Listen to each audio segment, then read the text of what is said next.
Hello, and welcome to this week's edition of Runes and Red Tape, the storytelling channel where magic meets paperwork and epic quests have to be approved in triplicate. Oh, and please remember to hit that like and subscribe button. It doesn't cost you anything and it really helps the channel out. Right then, this week's story is called Noshit Sherlock and the Poltergeist. It was a quiet Tuesday morning in the Department of Reincarnational Affairs. Quiet in the way only a government building entirely staffed by the dead can be. Paperwork drifted through the air like melancholy snow. Typewriters clicked of their own accord, and somewhere in the distance a phantom kettle whistled without ever actually producing tea. At his usual desk sat Noshit Sherlock, the ether's greatest phantom detective. His translucent pipe emitted faintly judgmental smoke rings as he examined his latest case file with the air of a man convinced that incompetence surrounded him on all sides, possibly even including himself. Across from him, Watto Watson, assistant, chronicler, and full-time source of unintended double meanings, was polishing his ectoplasmic boots. "It's a bit hard," said Watson cheerily. "I've been rubbing it all morning and still it won't come off." "Quite so," Sherlock replied. "It's less messy that way." Their peace was broken by a file slamming itself open on the desk. A ghostly memo hovered into view. Written in an ominous, bureaucratic typeface, it was stamped "Urgent, unlicensed haunting, earthly realm." Sherlock sighed deeply. It was the sort of sigh that suggested years of disappointment and a lifetime subscription to that disappointment. "Another one," he muttered. "Why is it always the newly dead who cause the most trouble? You'd think eternity would encourage patience." He flipped through the file, eyes narrowing. Deceased couple, young, accidentally summoned a freelance poltergeist to haunt their former home. Poltergeist name is Beetlebum Juice. Watson coughed politely. "Beetlebum, sir? That sounds, yes, like a brand of spectral laxative. I'm familiar with his work. Showy, unpredictable, and entirely self-taught. The worst kind of supernatural miscreant." Sherlock straightened his spectral collar. "Watson, the game is afoot. We will need to investigate and neutralize this illegal manifestation." He paused as he adopted a more heroic pose. "We depart immediately. Bring the field kit, the ectoplasm gauge, and whatever remains of your dignity." Watson beamed. "Already packed, sir, though I'm afraid that my dignity went missing some time ago." Leaving their office, they headed to the departure lounge located in the office basement. The receptionist, a bored zombie in business attire, barely looked up from her desk as she pointed to a door at the opposite end of the room. "You would need to sign the haunting release form on your way out, gentlemen." They didn't. No one ever did. There was a flickering sign above the door which read, "Welcome to Transitional Zone. Please take your ticket and question your life choices." They did as requested and took a ticket. It was numbered 666. Sherlock murmured, "Good. That means we're next." On a faintly glowing sofa sat a young married couple, newly deceased and looking like they'd died halfway through an argument and hadn't yet agreed on whose fault it was. The woman, pale, pretty and brimming with passive-aggressive energy, looked up first. "Oh, thank goodness! Are you from the haunting agency? We've been waiting for hours." "Well, not exactly," said Sherlock, producing a spectral badge that read Noshit Sherlock, Department of Reincarnational Affairs. He pointed to Watto Watson. "And this is my assistant." Watson bowed politely and audibly past wind. "Delighted to meet you. My condolences on your recent demise." The husband frowned. "Wait, so you're not here to help us haunt the place?" Sherlock tutted. "Haunting? Without a permit? Strictly prohibited under Afterlife Regulation 12B. We're here to investigate your haunting." "No," the wife said, folding her arms. "Investigate? But we were the ones who started it." Sherlock blinked. "You confessed awfully quickly." "Well, I suppose that saves us a lot of time." He waved the smell away from his nostrils. "Why, may I ask, did you do such a thing?" The couple exchanged nervous glances. "Well," the husband said, "we didn't like the new owners." "They've redecorated," the wife said, aghast. "My grandmother's dresser turned it into a minibar. A minibar, Mr. Sherlock, with neon lights." She paused as she bowed her head. "Oh, the shame of it." Watson nodded solemnly. "A fate worse than death, Mom." "Indeed," Sherlock agreed. "So, naturally, you decided to enlist the help of a known paranormal delinquent." "Exactly," she said. "Beetlebum Juice came highly recommended. Said he could scare the living daylights out of anyone." "Yes," said Sherlock dryly. "And he often continues until the daylight files a restraining order." He quickly looked around the room. "Can I suggest that you refrain from saying his name too loudly?" It was, however, too late. The temperature dropped. A faint rumbling sound rolled through the panelled walls, and a putrid aroma filled the room. Watson whispered, "Sir, is that him?" Sherlock frowned.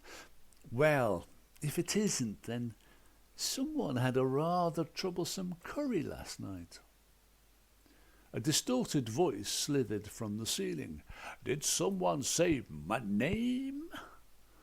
The couple squealed. A desk lamp spun like a startled ballerina, and then, with a puff of lime green smoke and all the self-importance of a man who's learned the wrong lessons from life, a certain Beetlebum Juice appeared.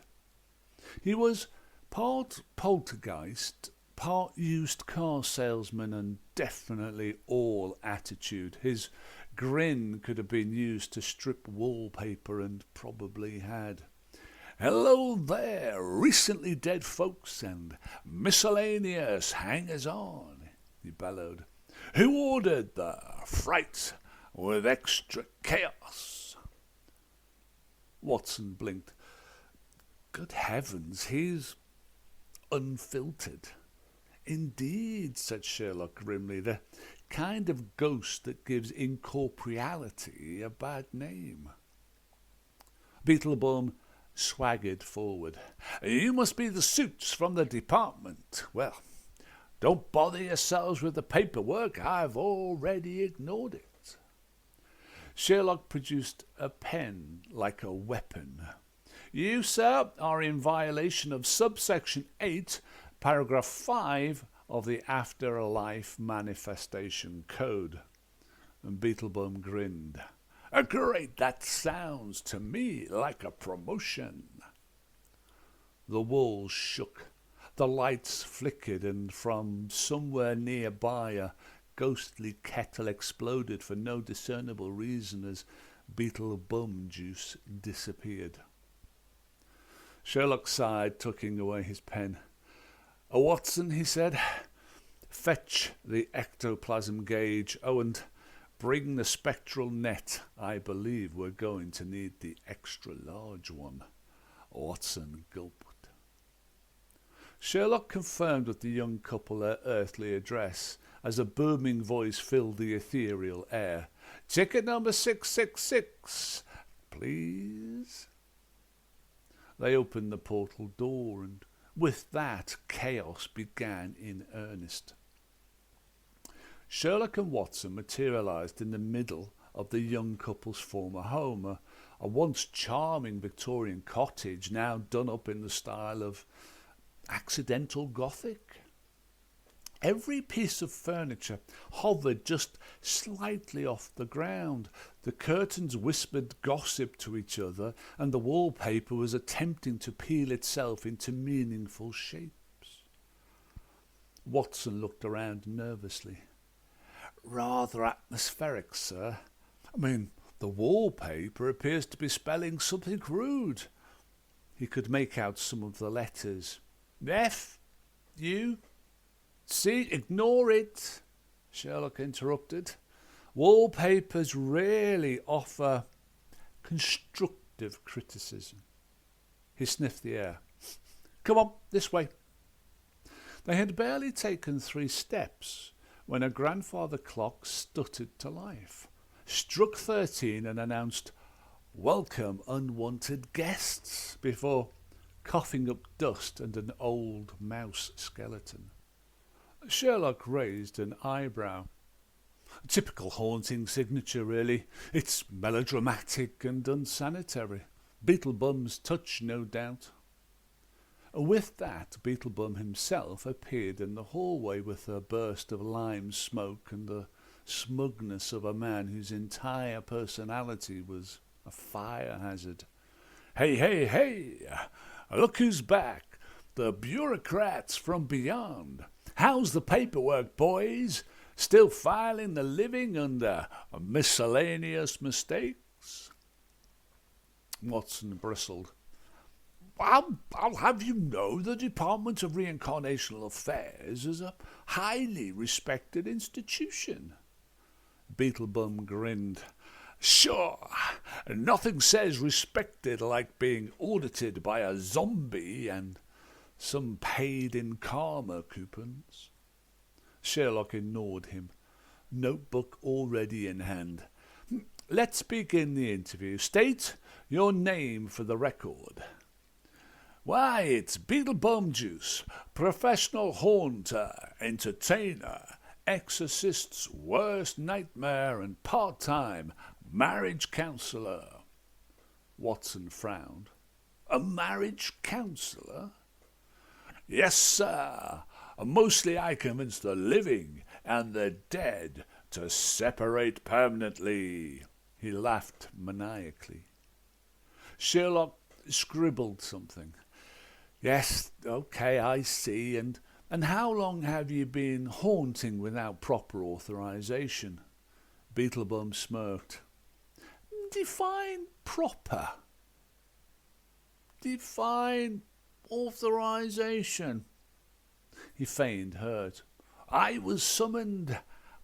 Well, technically I was summoned. That word, technically, it hit Sherlock like a haunted brick. He hated the term.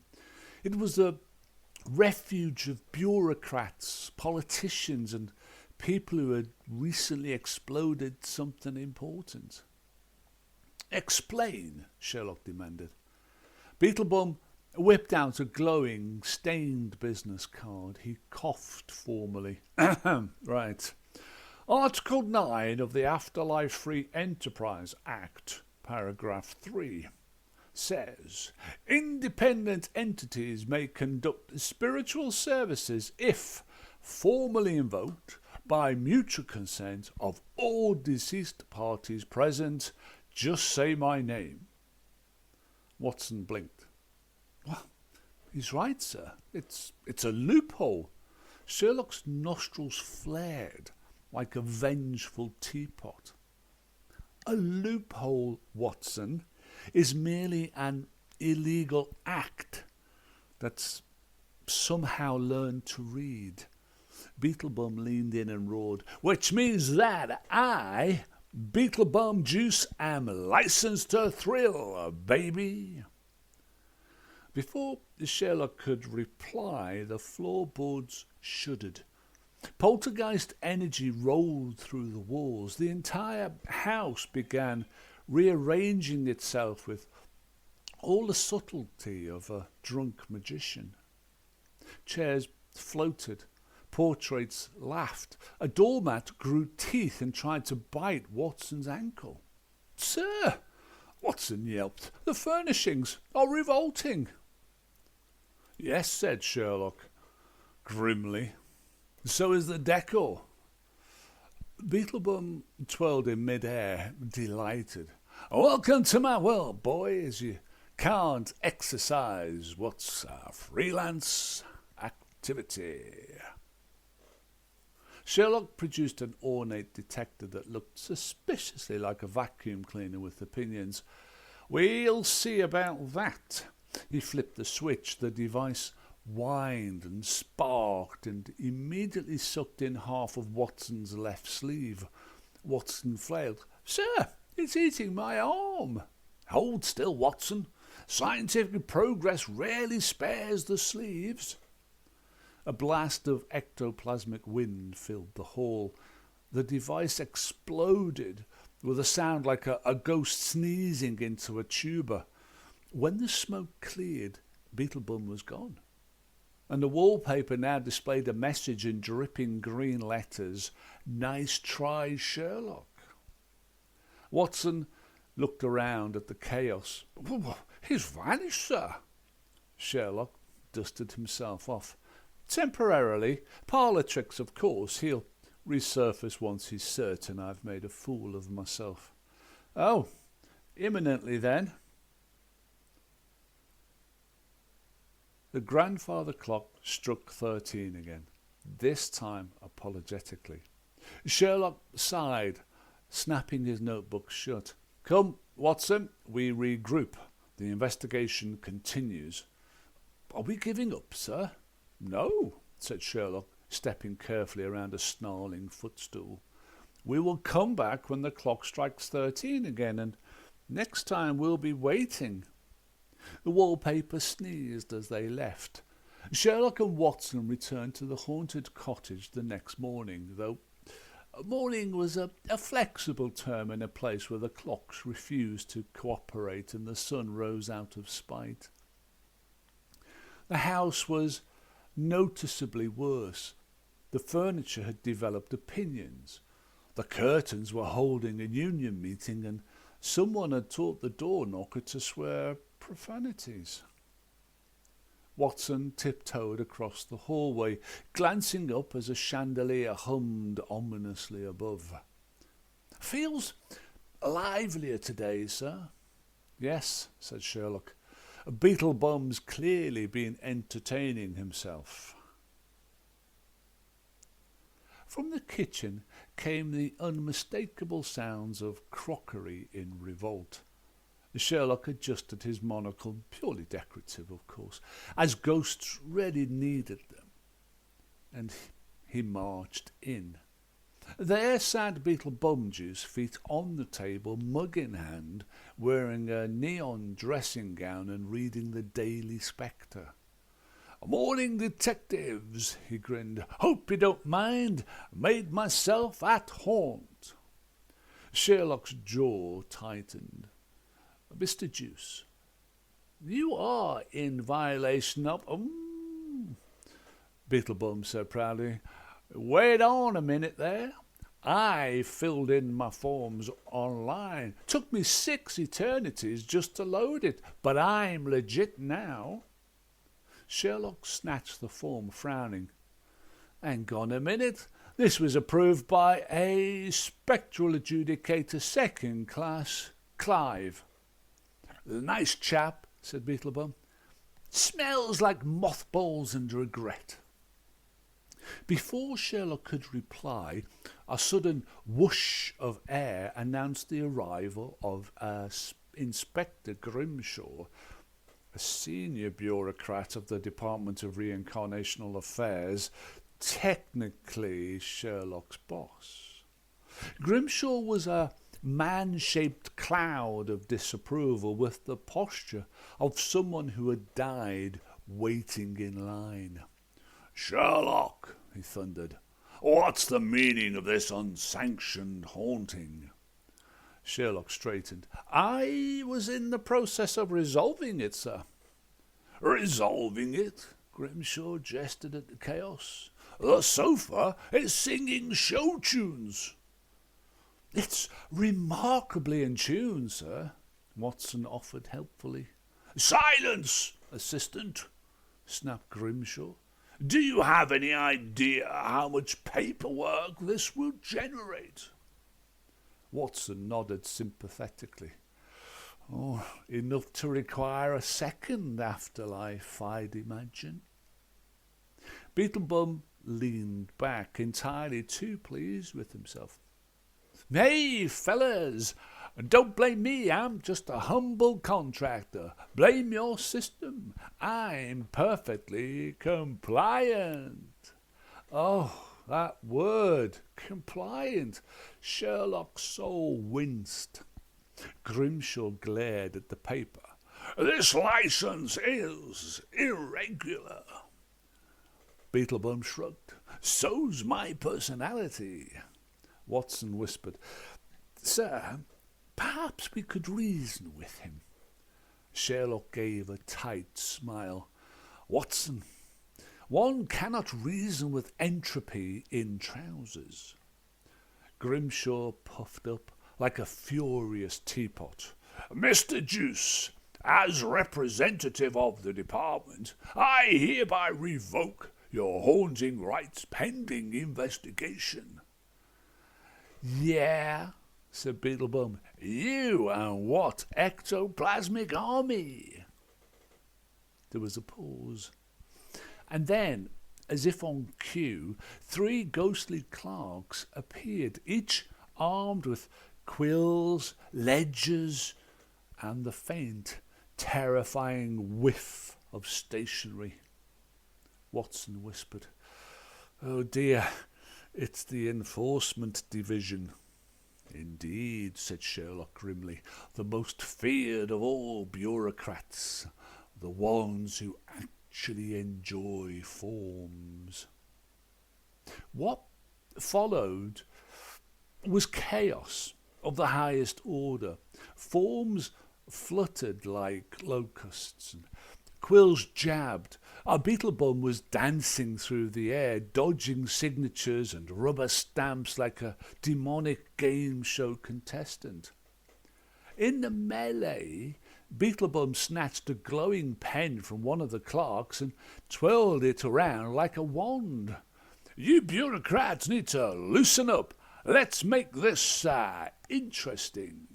He jabbed the air and the paperwork came alive. Contracts slithered across the walls. Receipts sprouted legs and marched off. An audit form began eating another audit form. It was the most horrifying thing Sherlock had ever seen, and he'd once witnessed a séance run by middle managers. "Enough of this nonsense," roared Grimshaw. "Enforcement Division, you know what you must do." Beetlebum grinned as the first clerk said, "Beetlebum Juice." The clerk disappeared in a puff of smoke. The second clerk repeated the process. "Beetlebum Juice." Disappeared. Beetlebum stopped grinning. His brain was whirring. But before he could react further, the third clerk followed his colleagues and said, "Beetlebum Juice." Realizing too late, Beetlebum grimaced. His scream dissipated, as did his ethereal body. The silence that followed was deafening.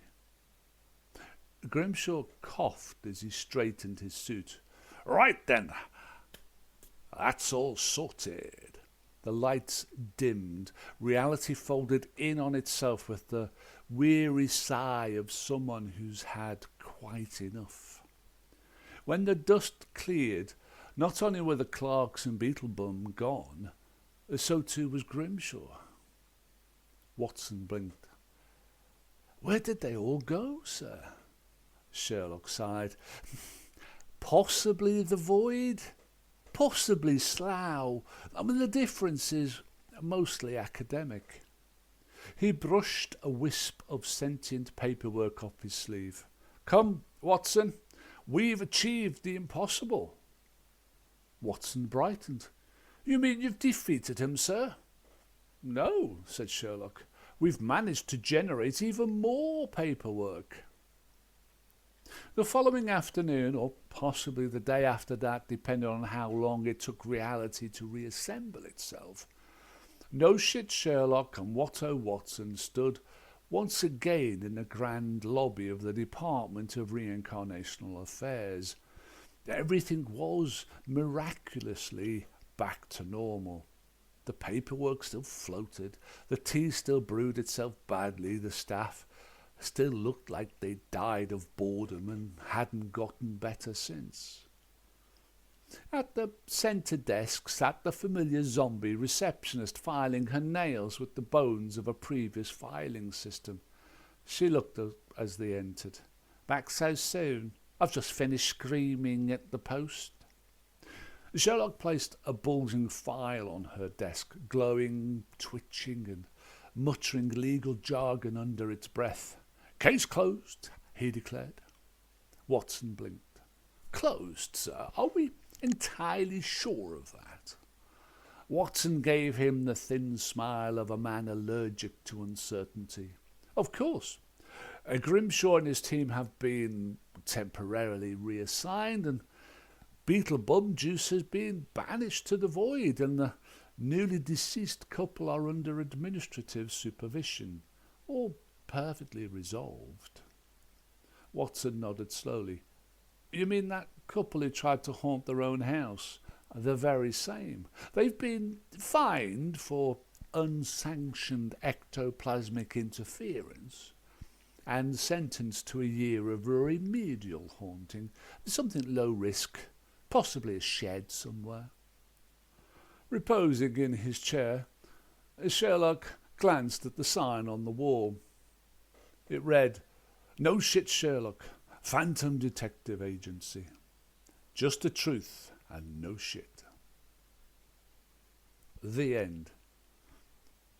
Right, that's it for this week. I hope you enjoyed that. If you did, please like, subscribe. Till next time, take care and stay safe.